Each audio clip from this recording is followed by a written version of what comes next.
नमो तस्य भगवतो अरहतो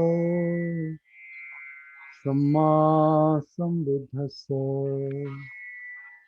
नमो तस्य भगवतो अरहतो सम्मा सम्बुद्धस्य। नमो तस्य भगवतो अरहतो सम्मा सम्बुद्धस्य। बुद्धं धम्मं संघं नमस्सामि।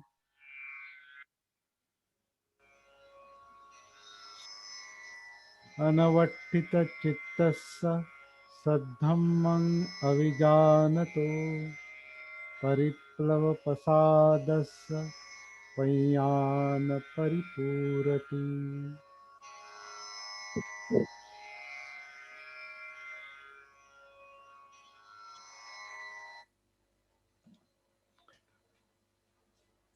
तो धम्मपद और सती साधना के अंतर्गत हम चित्तवग्गों की छठी गाथा देखेंगे और धम्मपद की 38वीं गाथा।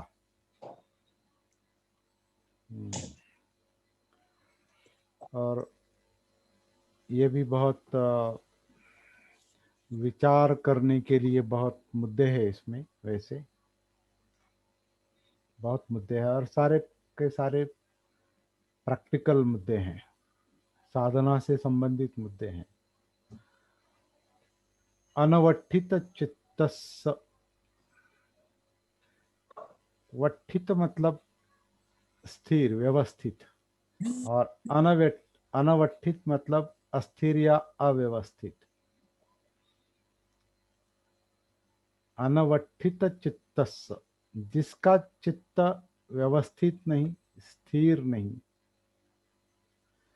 सद्धम्मं अविजानतो, वो सद्धम्म नहीं जानता है, वो सद्धम्म जानता नहीं। और परिप्लव प्रसादस्य,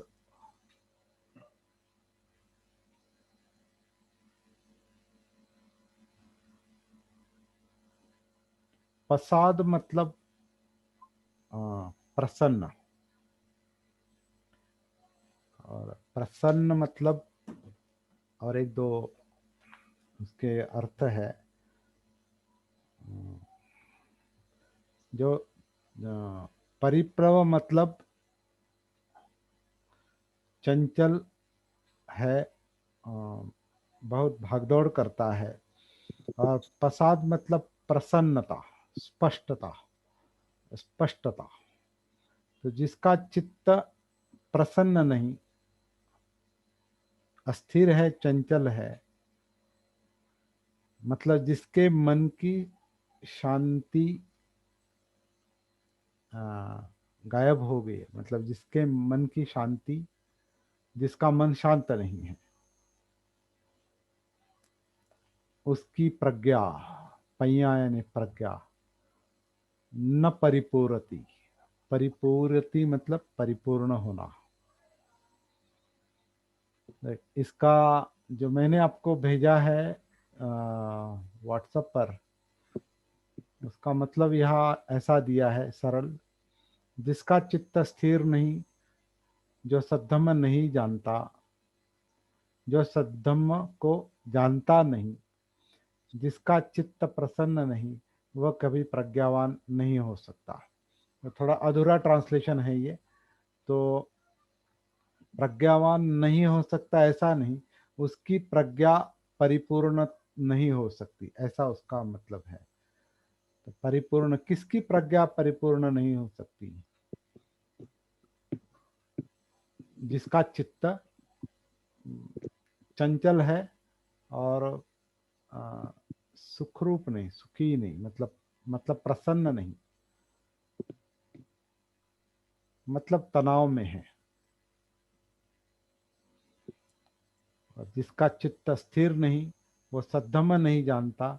जिसका चित्त प्रसन्न नहीं, उसकी प्रज्ञा परिपूर्णता की ओर नहीं जा सकती, परिपूर्ण नहीं हो सकती। तो अभी एक एक को हम देखेंगे कि चित्त स्थिर नहीं का मतलब क्या है? अभी चित्त के जितने हमने वर्णन देखे हैं पहले 4 गाथाओं में, 5 गाथाओं में, वो थोड़ा याद करेंगे कि चित्त कैसा है। स्पंदनं चपलं, भाग स्पंदन करता है, वाइब्रेट होता है, चपल है, भागता रहता है।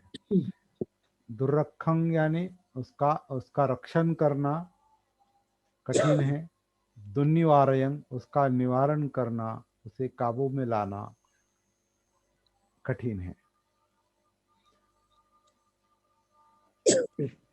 चित्त जो है वो हमेशा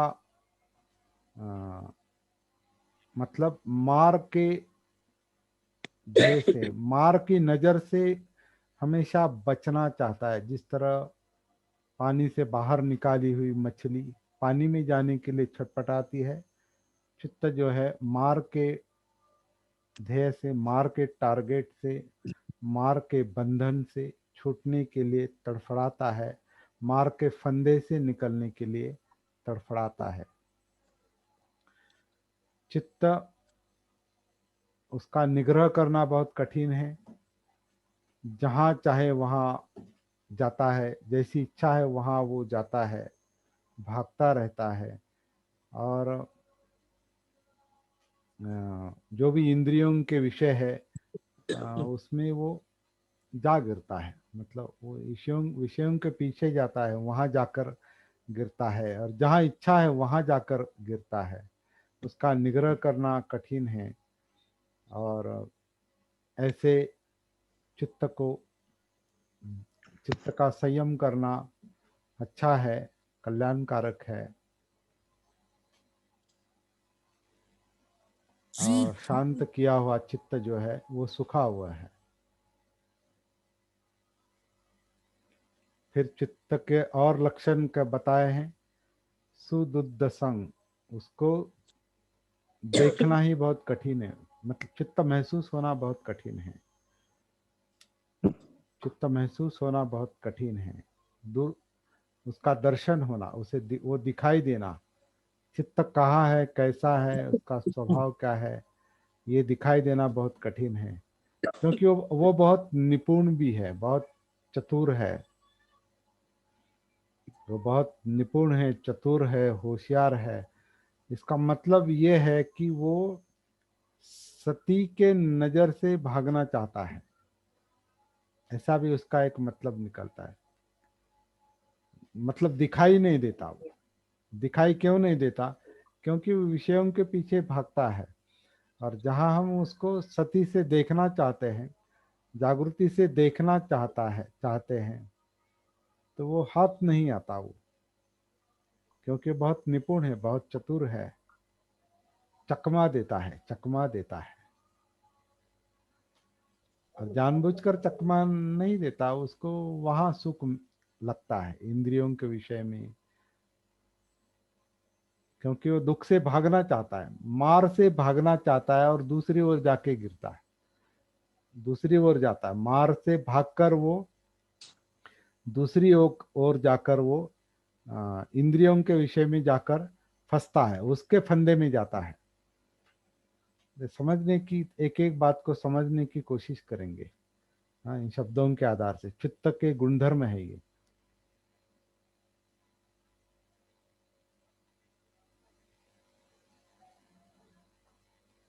और जो मेधावी पुरुष है, प्रज्ञावान पुरुष है, वो चित्त की रक्षा करता है। रक्षित चित्त जो है, जो संयमित चित्त है, वो सुख देने वाला है। फिर कल हमने देखा कि चित्त जो है वह दूरंगमंग है। मतलब दूर दूर तक जाता है, दूर तक जाता है, उसकी कोई सीमा नहीं, कहीं भी जा सकता है। अमेरिका भी जा सकता है, चांद पर भी जा सकता है, कल हमने देखा। कहीं भी जा सकता है। आप यहाँ बैठे बैठे आपका चित्त कहीं भी जा सकता है। मैं यहाँ बैठे बैठे मेरा चित्त कहीं भी जा सकता है। तो इसीलिए वो विचार प्रक्रिया चल रही है, वही उसका माध्यम है, साधन है। दूरंगमं, दूर दूर भटकता है, दूरगामी है, दूर जाने वाला है। एकंग तरंग, और उसे अकेला रहना पसंद है। एकंग तरंग, अकेला रहता है। चित्त अशरीरंग है। चित्त का कोई शरीर शरीर नहीं, मतलब चित्त का कोई आकार नहीं, मतलब वो निराकार है। उसका कोई शरीर नहीं, लेकिन वो इस शरीर की गुफा में बसा है। इसके आश्रय से वो रहता है। उसका अपना कोई अस्तित्व नहीं, शरीर नहीं, लेकिन उस इस शरीर के आश्रय से रहता है।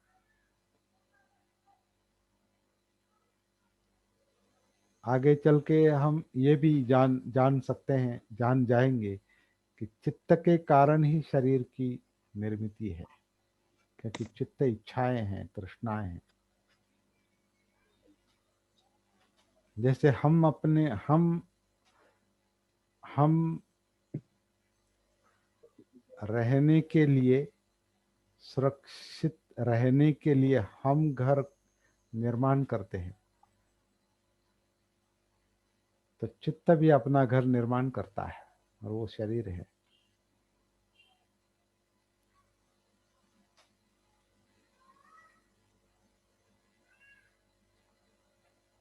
तो ये सब जानना प्रज्ञा है। प्रज्ञा मतलब ये सब जानना है।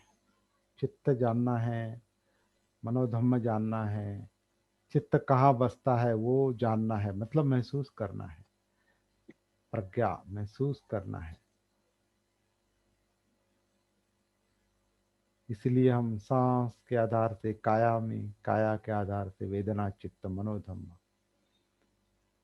ये प्रज्ञा डेवलप करने का, विकसित करने का काम है। लेकिन ये प्रज्ञा तब तक परिपूर्णता को नहीं जाती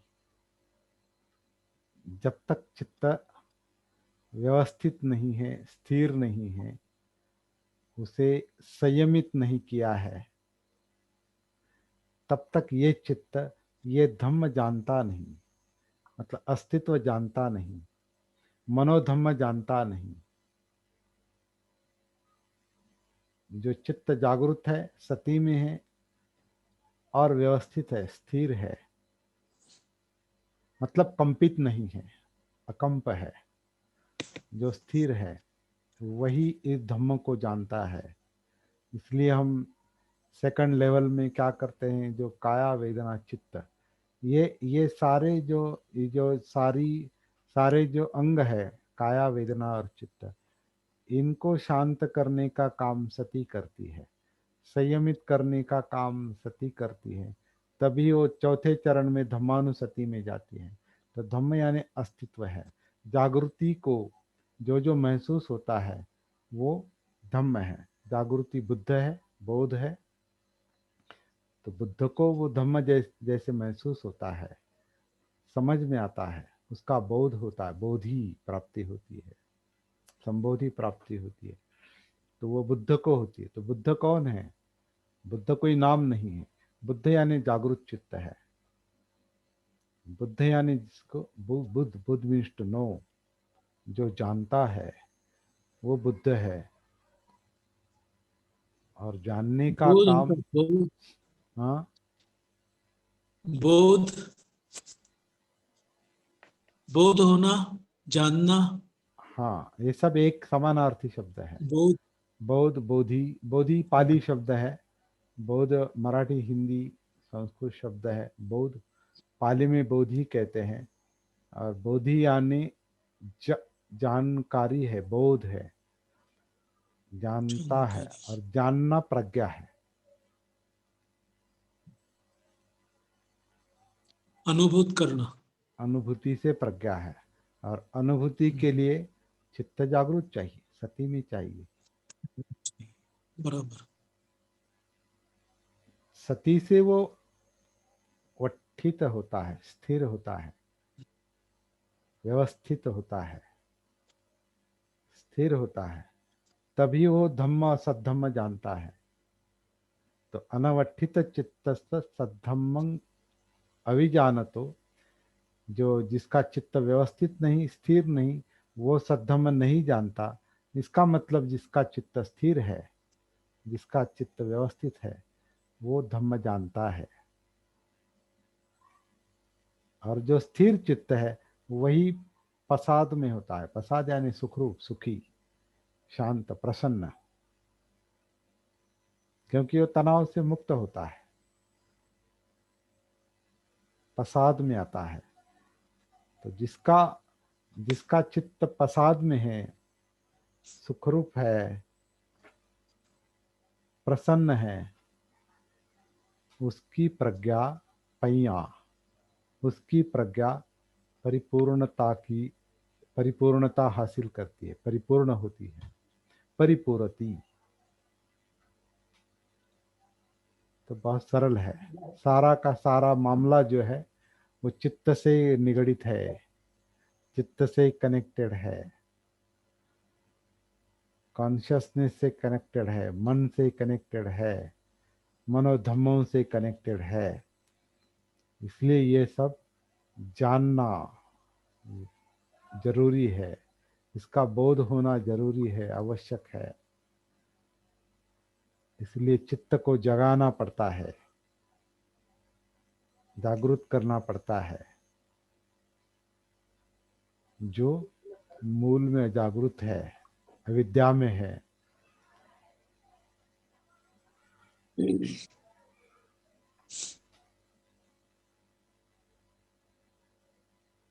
तो अविद्या का रूपांतर विद्या में होना मतलब पैया, प्रज्ञा है, पैया है। लेकिन प्रज्ञा तभी परिपूर्ण होती है जब तक चित्त प्रसन्न नहीं होता, मतलब समाधि में नहीं जाता। समाधि का सुख जो है, जो हमने परसों देखा, हमने तीसरे चरण में सती साधना की जो लेवल 3 है, वो सती, धम्म विचय, वीर्य, प्रीति, प्रश्रब्धि। तो प्रश्रब्धि यानी शांत होना है, सुख है वो प्रश्रब्धि। और फिर समाधि में जाता है चित्त। चित्त समाधि में रहता है मतलब वो व्यवस्थित होता है, उसकी चंचलता खत्म होती है, वो प्रसन्न होता है, मतलब उसका विचलन कम होता है, तनाव कम होते हैं। और ऐसा चित्त आगे का अनुसंधान करता है। प्रज्ञा का काम जो अनुसंधान करता है, मतलब जब तक पूरा जीवन, पूरा अस्तित्व दुख से मुक्त नहीं होता, निब्बाण में नहीं उतरता, निब्बाण हासिल नहीं करता, बुद्धत्व हासिल नहीं करता, तब तक ये प्रज्ञा का काम पूरा नहीं होता।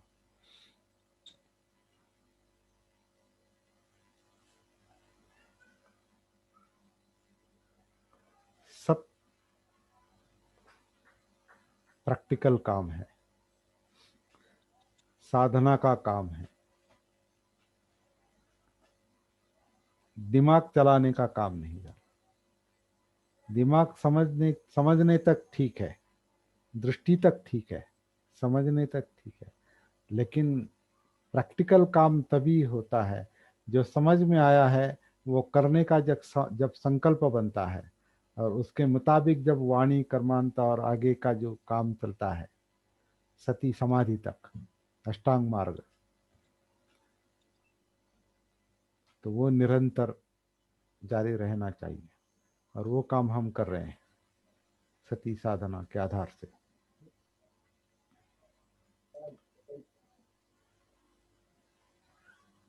प्रज्ञा 3 प्रकार की होती है। सूतमया पैया, श्रुतमय प्रज्ञा, चिंतामया पैया, चिंतनमय प्रज्ञा, और भावना भावना में प्रज्ञा, मतलब भावित होना। यहाँ भावना मतलब इमोशंस नहीं, यहाँ इमोशन भावना का अर्थ चित्त नहीं, यहाँ भावना का अर्थ भावित होना है। भावित, भव, बनना। चित्त भावित होता है मतलब प्रज्ञा से भावित होता है, मतलब प्रज्ञा में बनता है, पूरा प्रज्ञा में बनता है। भव यानी बनना, होना। वो केवल साधना नहीं रहती, वो साधना खत्म होती है, फिर वहां साधना का काम समाप्त हो गया, क्योंकि वो पहुंच गए वहां पर। अब साधना करने की आवश्यकता नहीं, वो भी छोड़नी पड़ती है। जैसे रिक्शा छोड़नी पड़ती है, ट्रेन छोड़नी पड़ती है, सब छोड़ के जहाँ जाना है वहां जाना है। उसी तरह ये साधना में भी साधना करते करते सारे जो चरण जो है वो पीछे छोड़ने पड़ते हैं, क्योंकि उसका काम हो गया, पहुंच गए वहां पर। वहां परिपूर्णता है, वहां परिपूर्णता है।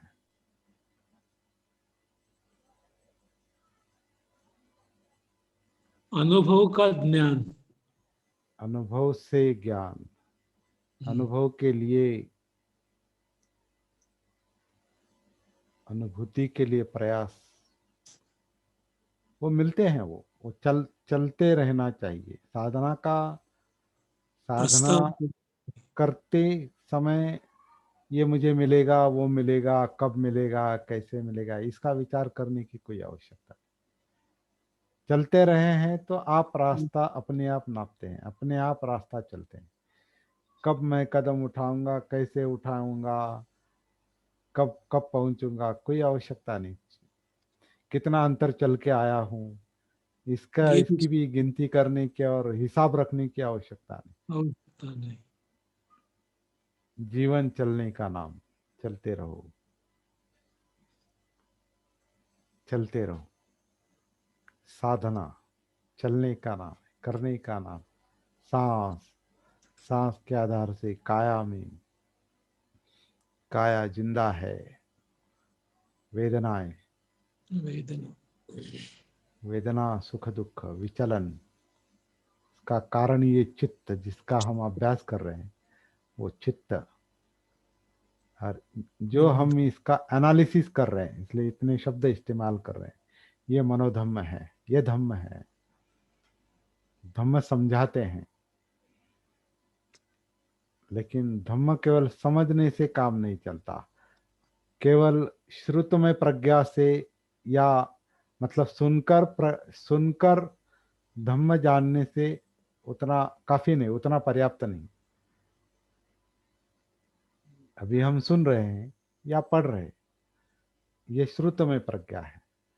और इस पर हम अभी जो चिंतन चल रहा है हमारा, ये चिंतन में प्रज्ञा।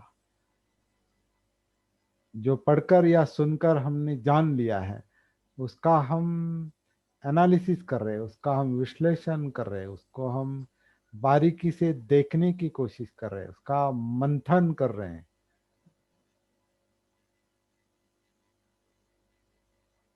एक एक को समझने की कोशिश कर रहे हैं।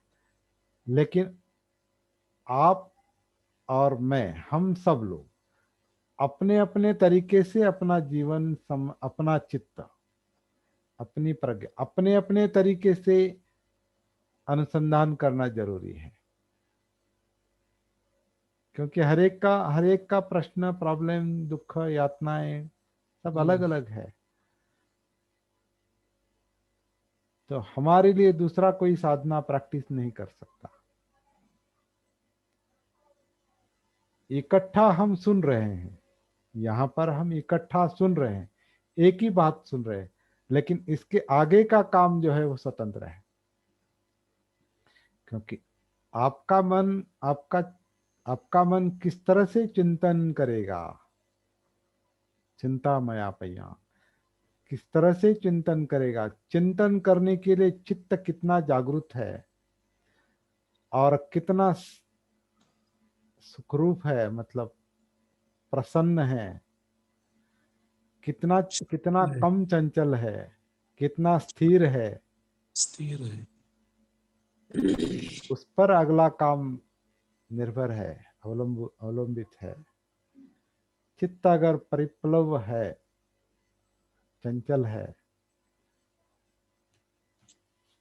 अस्थिर अस्थिर है, वो अस्थिर धम्म सद्धम्म नहीं जान सकता, सद्धम्म का काम नहीं कर सकता, धम्म जानने का काम नहीं कर सकता। जो चित्त प्रसन्न स्थिर नहीं है, प्रसन्न नहीं परिप्लव में है, मतलब अस्थिर है, मतलब समाधि में नहीं है। तो शब्द समाधि अलग अलग है, एक ही अवस्था के अलग अलग शब्द है। प्रयास ज्यादा शब्दों शब्दों का बोझ मन पर लेने की कोई आवश्यकता नहीं। वो शब्द क्या बता रहे हैं उतना समझ में आना चाहिए, किसकी ओर वो संकेत कर रहे हैं, किसकी ओर वो क्या क्या बता रहे हैं वो शब्द, उतना समझ में आया काफी है। मैं तो अनवठित चित्तस्थ वगैरह नहीं नहीं समझ में आया तो कोई, लेकिन क्या क्या बता रहा है वो शब्द, परिप्लव प्रसादस्य, क्या बता रहा है वो शब्द, उतना समझ में आ गया कि जिसका चित्त स्थिर है, प्रसाद में सुखरूप है। सुखरूप कौन सा चित्त होता है? जो चंचल नहीं, जो स्थिर है, अस्थिर नहीं है, वो सुखरूप है। और वो प्रज्ञा जानता है, वो प्रज्ञा का काम करता है, अनुसंधान का काम करता है। और चित्त भावित करने का, भावना में पैया भावित होने का काम, उसका परिणाम है भावित होना, बनना, वहां तक पहुंचना, परिपूर्ति, वहां तक पहुंचना, परिपूर्ण होना।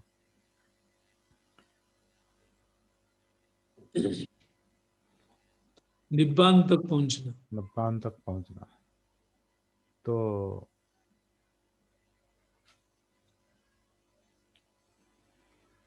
दुख मुक्त दुख होना मुक्ति तक पहुंचना।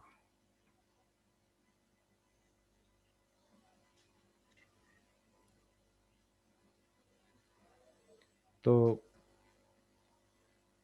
कुछ मुद्दे निर्माण हो सकते हैं, प्रश्न निर्माण हो सकते हैं, तो वो प्रैक्टिकली हो सकते हैं। अभी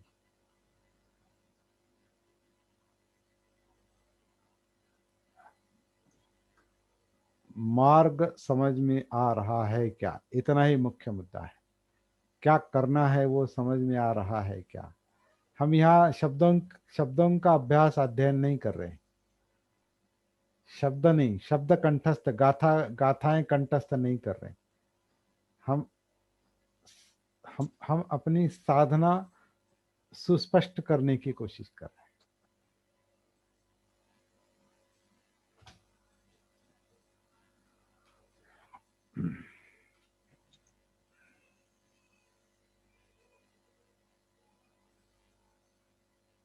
मेरे ख्याल से इतना पर्याप्त है आज, ज्यादा बात करने की आवश्यकता नहीं।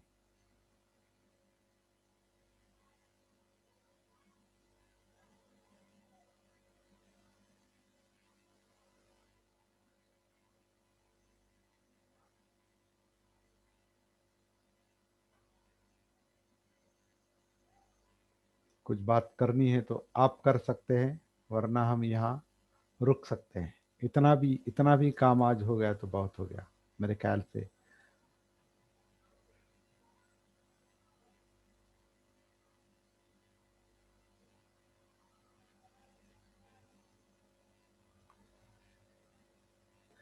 चित्त मौन में जाना चाहिए, मतलब वो जागृत हो गया। मन के सवाल प्रश्न कम होने चाहिए, मतलब संदेह कम होनी चाहिए, विचिकित्साएं, शंकाएं कम होनी चाहिए, तभी चलना संभव है आगे। अगर शंकाएं हैं मन में, मतलब समझ में नहीं आया, तो फिर वहीं खड़े रहेंगे। और अभी शंका नहीं है तो चलते रहिए, काम करते रहिए, एक एक कदम।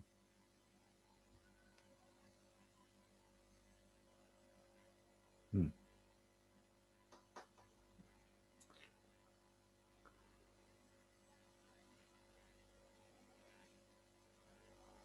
तो रुकेंगे यहाँ पर।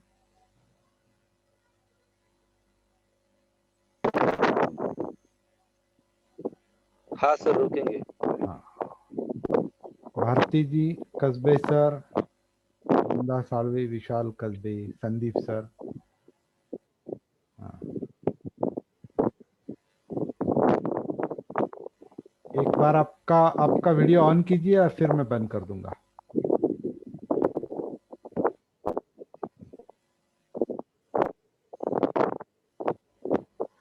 सबको जय भीम, नमो बुद्धाय। जय भीम।